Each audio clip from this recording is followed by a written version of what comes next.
Hey, Jeff from Become More Compelling here. Today's episode of Compelling Convos, we're going to talk about something that's, to me, it's very interesting. So, if you've ever tried to start a new project, maybe even a new business, or even just something like improving your conversation skills and your people skills. So, this applies in a wide variety of different aspects of life. And every time we start something new, there are different phases that we go through as part of that kind of adapting to uh, learning that new skill or going through that new project. And it's important to expect these phases. So, what we're going to talk about is the entrepreneurial roller coaster. And I was first introduced to this concept on Tim Ferriss's blog back in 2008. It was a guest post by Cameron Herold. And what the entrepreneurial roller coaster is imagine kind of your first curve, a valley, and then another upward trajectory. So it's got different stages. You've got your uninformed optimism. You've got your informed pessimism, stage 2. You've got crisis of meaning. And then you've kind of got a branching off point where you can either crash and burn, or you've got informed optimism. And then you go up again. So different stages of learning new skills or having new projects. So that uninformed optimism, that's the first stage. And so you might be thinking like, oh yeah, you know what, this thing I'm going to do, I don't even think it's going to be that hard. You're seeing the world through rose-colored glasses, and you're uninformed about your optimism because you don't really know how much work's involved. Stage 2 is informed pessimism. So you start to realize that, hey, you know what? There's a lot more that goes into this that I wasn't really expecting. Maybe I want to get off of this roller coaster. Stage 3, it's when things are at their hardest. You know, you've got that crisis of meaning. So that's the moment where things are really hard, and it's a transition point because you'll either do one of two things. You'll crash and burn and quit that new project, or stop trying to improve that particular skill, or you'll transition into stage 4, which is informed optimism. So informed optimism is great once you get there because you've kind of gone through the hard part and you've said, you know what, I know that there's work involved and I'm cautiously optimistic about getting to the next level or trying the next thing. So when it comes to people skills, and that's my bread and butter at Become More Compelling, what this might look like is stage 1, you might be thinking like, oh, okay, I'm going to read some tips on having a better conversation. Maybe you're reading a blog post on becomemorecompelling.com about how to never run out of things to say. Shameless plug. So you start practicing, you start to have some success. You're feeling really good.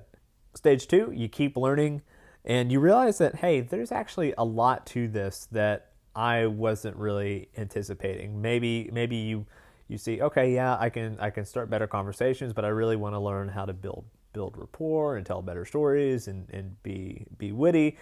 And it kind of gets a little overwhelming because there's a lot that you could focus on, but maybe you shouldn't focus on all that stuff at that moment. But you know that there's a lot of stuff that you want to do. And so the next stage is when things get really hard. Maybe you have a little setback. Maybe you have a string of conversations that just don't go that well, or you don't really feel motivated. Then you kind of have that crisis of meaning. It's like, oh, why should I even try? Why should I even bother? In my space, what I see a lot is someone will look at someone else with amazing people skills and they'll say, oh, I'll never be like that. Or I wish I could just be like that. Or they may think, it's too late for me. I can't be like that. And so all those things, especially if you're at that crisis of meaning stage, that can be very, very bad because it can mean that you kind of crash and burn. You say, oh, you know what? It's not worth it. I tried it. I'm not willing to put in the work. And that's really unfortunate. So I definitely don't want that for you if you're trying to improve your people skills. But if you get past that crisis of meaning and say, you know what, yeah, there's a lot of work. Yeah, this person over here has amazing people skills. Maybe I can get some part of that.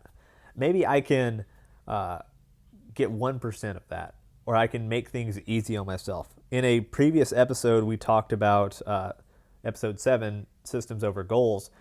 Make things as easy as possible. So I think especially if you're in any sort of a project or learning a new skill and you're at that crisis of meaning stage and things feel really hard, what I find is really helpful is just do the next the smallest step you can possibly take to move forward.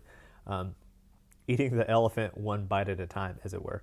So you might look at like, oh, I need to do this huge project. Well, do you? Or do you just need to do the next tiny thing? Like send that one email, or look at that one story you can tell, whatever it happens to be.